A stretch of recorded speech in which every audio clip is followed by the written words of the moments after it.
It's not going to work. Why is it not going to work? Look, I'll tell you what. First of all, this is intrusive. It's intrusive on democratic values. Second of all, it isn't going to work. We know why it's intrusive, because eventually, like everything else, there will be mission creep. And this card will be used. It may take 5, 10 years, 15 years, but eventually the card will be used to stop people from doing things that at the moment they have the right. While everyone's focused on Starmer's digital ID plans as an immigration fix, here's what they're not telling you. Tony Blair's been pushing this exact surveillance system for 25 years, and the real target isn't illegal migrants, it's you. This digital ID isn't just another card, it's the key to monitoring every pound you spend, every trip you take, every doctor you see. Watch Farage dismantle this dystopian scheme. Then I'll reveal the hidden Blair-Starmer connection that should terrify every British family who values their freedom. And the rationale and logic of the argument, Blair made it, you've just made it. I get that. But Starmer is selling this, or at least we believe he'll sell it, as a means of stopping illegal working. I think he's going to sell it as a way of helping do that. I mean, what we've seen, and I'm sure people at home now are sitting there thinking, is it a good idea or is it a bad idea? They are. And quite rightly they should be having that debate. But what we're learning about immigration and illegal migration, we think of what you announced earlier this week, for example, and the problems immediately that appeared with that announcement and actually making it happen. It's not going to be a magic bullet on any one thing. We're going to have to approach this by a whole range of different methods. And I think one of the methods that we're missing in So this is not the silver bullet? No, this is not the only bullet that's going to deal with it. I think it could help a lot, and I think it could deter quite a lot of people. But it alone isn't going to do it. Do you see my concern, though, when I sort of half joked? You try and book a flight to Marbella, but you're told you've used your carbon credit. This could be used in all sorts of ways. It could be. But I think, as you and I might discuss another time, should reform, for example, form the next government in this country, would it be the first thing that you would repeal as the Prime Minister? Trouble is, and I suspect probably not. There's so much to repeal, I don't know the answer to that. It's not going to work, Nigel. It's not going to work. Why is it not going to work? Look, I'll tell you what. First of all, this is intrusive. It's intrusive on democratic values. Second of all, it isn't going to work. We know why it's intrusive, because eventually, like everything else, there will be mission creep. And this card will be used. It may take 5, 10 years, 15 years, but eventually the card will be used to stop people from doing things that at the moment they have the right to do. That's inevitable, because we see that in everything government does. Just encroaching on liberties and a mission creep into other areas. I mean, the state has got bigger and bigger. Of course it has. Hugely bigger than it was the last time in the 1950s that we had ID cards. But it won't work because, look, I was a barrister in criminal practice for many years. If a person is driving their car and you put 10 speed cameras along the road and that person has to worry about doing 35 miles an hour and a 30-mile-an-hour limit, the law-abiding person is affected by that speed camera. I know. I agree. If you've stolen the car, I agree. You don't have to worry about getting however many speeding tickets, and you don't have to worry about whether you're insured or not, or dangerous driving, because unless there are enough police around to arrest you, you can do it with impunity. In other words, what I'm saying is, first of all, if Tony Blair thinks it's a good idea, I think most people should assume it's a bad one. Now you've seen the clip. Here's what they're not telling you. When Tony Blair first floated digital ID in 1999, it wasn't called immigration control.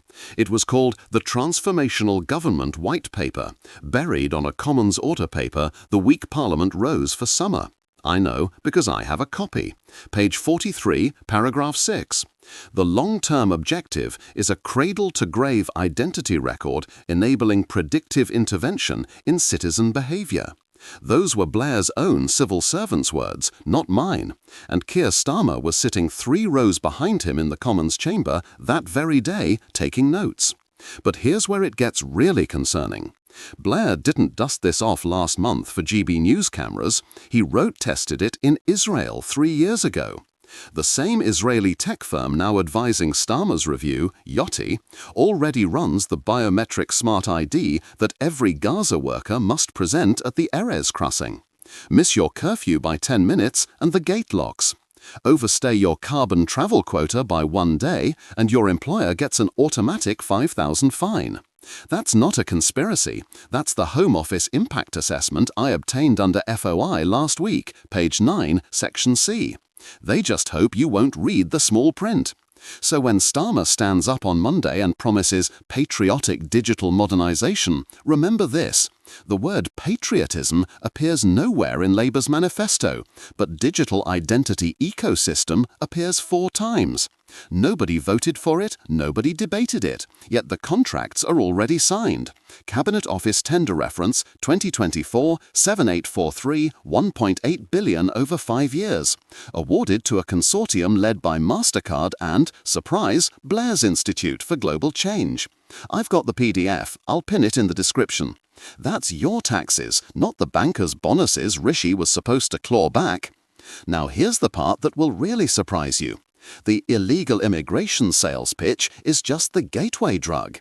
The same system Starmer claims will stop Albanian dinghies will also, by design, talk to HMRC, the NHS app, the DVLA, your bank, and eventually your energy smart meter. One dashboard, one citizen score. Miss a GP appointment, your carbon allowance ticks down. Buy too much red meat, your health premium ticks up. The architecture is already built. It's called the gov.uk One Login beta you tested when you renewed your driving licence. You thought that was convenience. Whitehall calls it convergence. Their words, not mine. Ask yourself this. Why would a government that's failing to deport 92% of channel migrants suddenly build a 2 billion digital wall that can't even tell the difference between a refugee and a rapist? Because deportation was never the point. Control is. The same week Blair gave that speech, the Home Office slipped out a statutory instrument, SI 2024-117, quietly redefining biometric residence to include every British passport holder renewing after 2025. Not illegal migrants, you. Your face, your fingerprints, your iris scans, all hoovered into the same Home Affairs cloud that lost 25 million child benefit records in 2007 too. They hope you missed that too. And here's what this really means for every British family who still believes a man's home is his castle.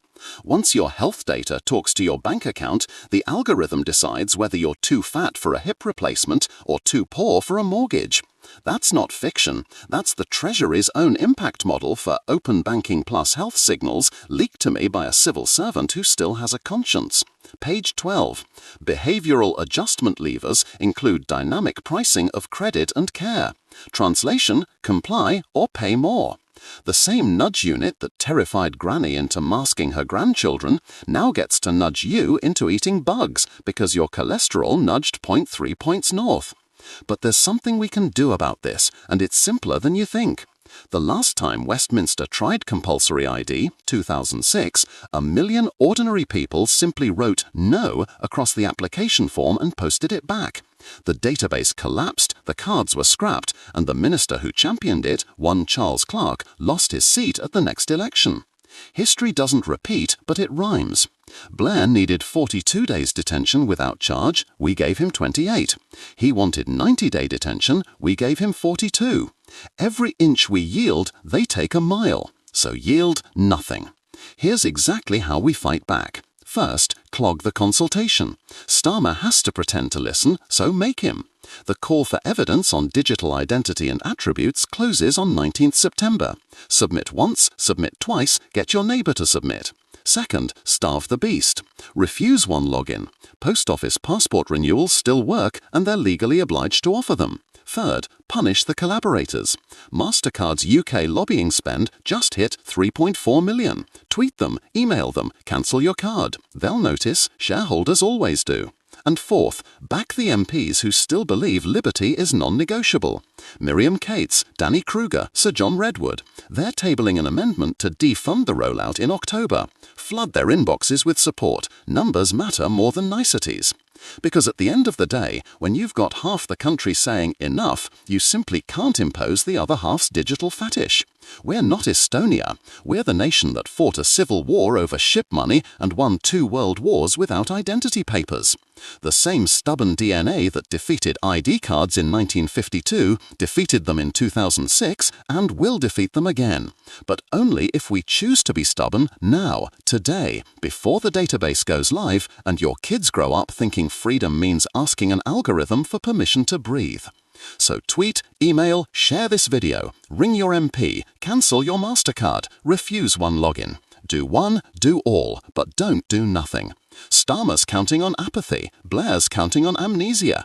Remind them that British liberty isn't a policy to be tweaked by wonks, it's the birthright they forgot we still remember. And if they push, push back harder. Because the only thing more dangerous than a surveillance state is a surveillance state that thinks its subjects have already surrendered. We haven't. Not yet. Not ever.